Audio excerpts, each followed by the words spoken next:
Hi folks, Merlin here, bringing you another Warhammer 40,000 unboxing.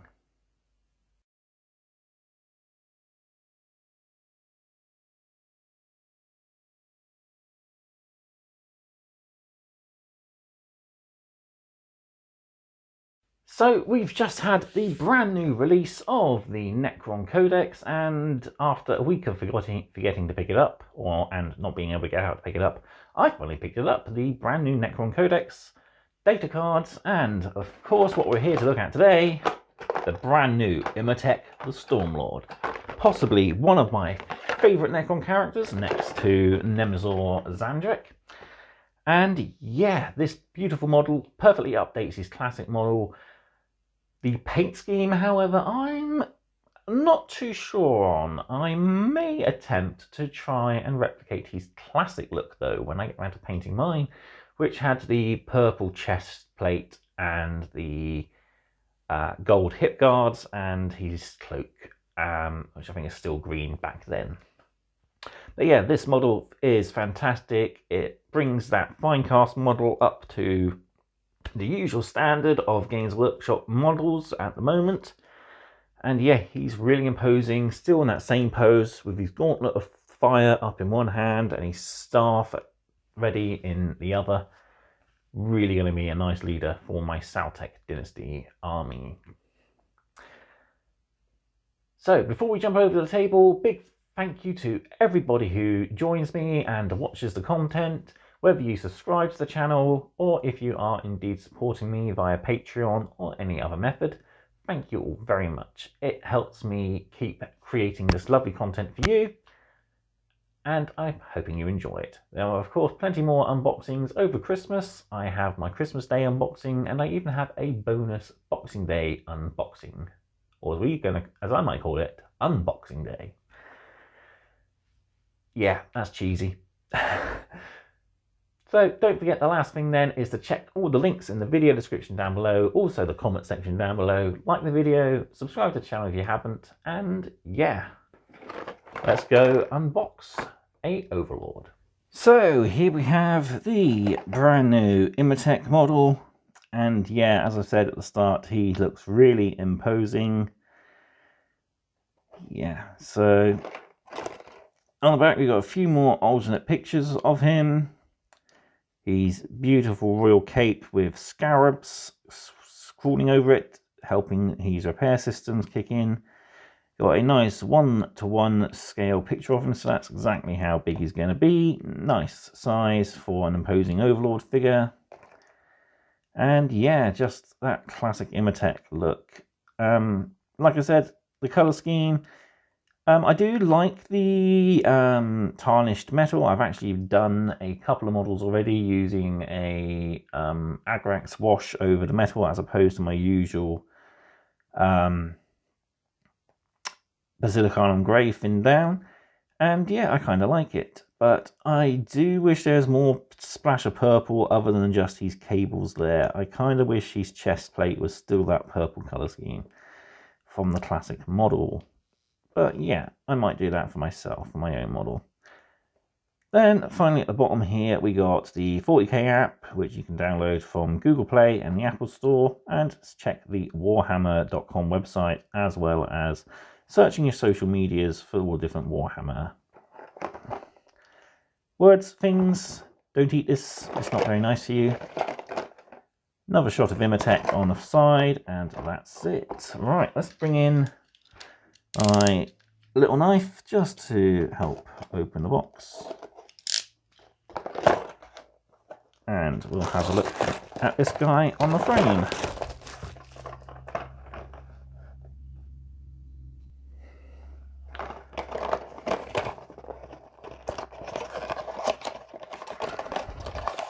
So there we go.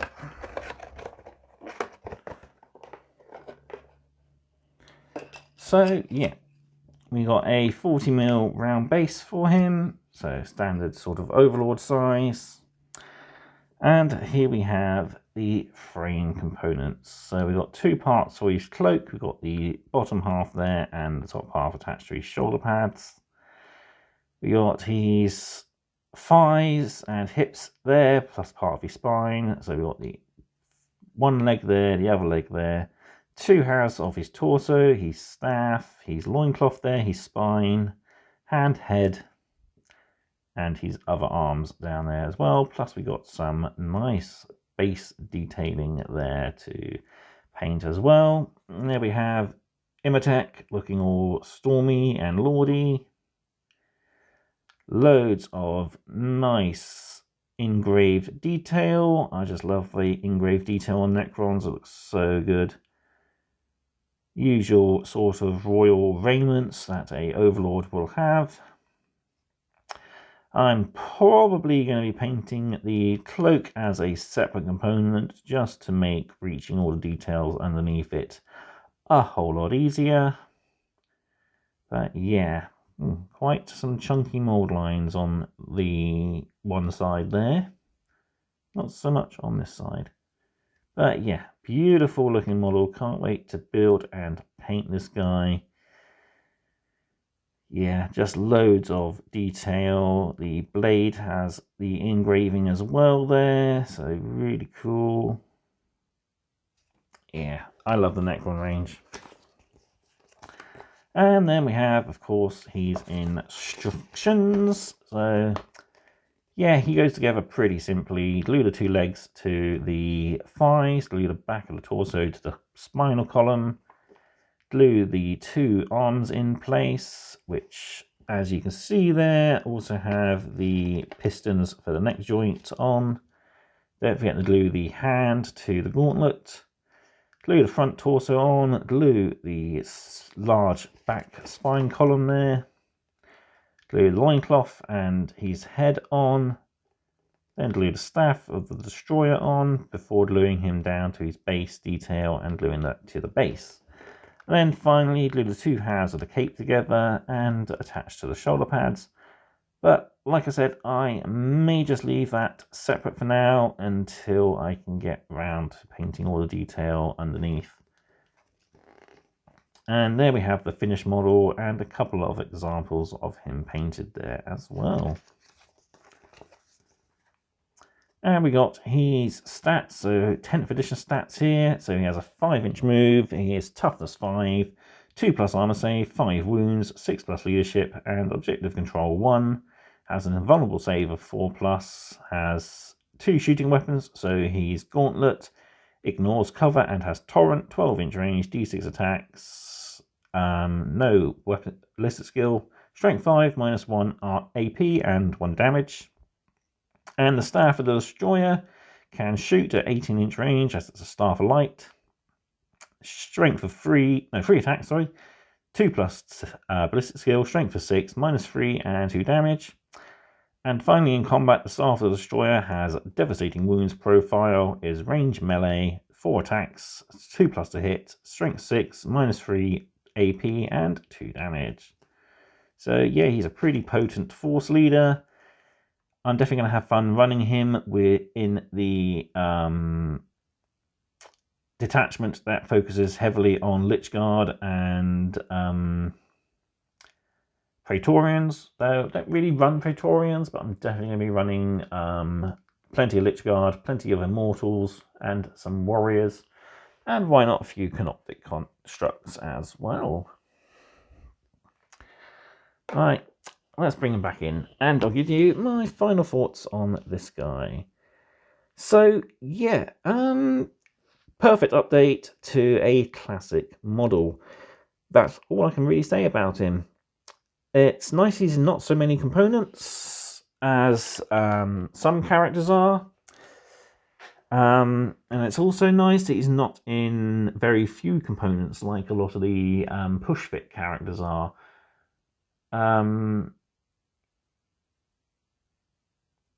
Yeah, it gives you a bit more chance for customization, at least that way. If you wanted to take the base model and create your own custom Overlord, I could see that being something you could do easily. Just swap in his gauntlet for a Resurrection Orb arm, and yeah, he'd make a really nice Overlord for any other dynasty.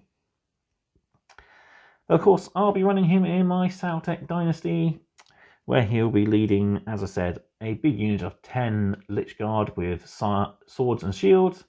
I'm going to have a spare unit of 5 Lich Guard with scythes, who will be bodyguarding a Overlord. And yeah, I'm going to be running, like I said, Warriors, Immortals, maybe a few other different units as well, depending on what I think would make a good combination. But yeah, that's all there is to say. Pick this guy up from my local Bridge Troll Hobbies. I think his RRP is 26. I forgot to look it up before the video, but I will put it in edit somewhere to let you know. Yeah, if you like Necrons and you like the Imotekh Dynasty, much like me, the OG Dynasty, then yeah, this guy is a must pick up for you and your army. Even if you have Imotekh already, this guy is so much better than an old Finecast model. It's plastic, so it's a lot easier to work with. It's far more detailed, and I think a little more imposing as well. The Necron range definitely had a good update back in 9th edition, and going into 10th edition, they are still looking fantastic. Even some of the older models look brilliant nowadays. Yeah. Right, there we have it. Thank you all very much for watching. If you think I deserve it, please give the video a like and drop a comment down below. What's your favourite Dynasty and Necron character as well? Let me know in the comment section. We'll have a good old natter. So, until next time, don't forget that their number is Legion and their name is Death. Necrons are coming. Thank you and goodbye.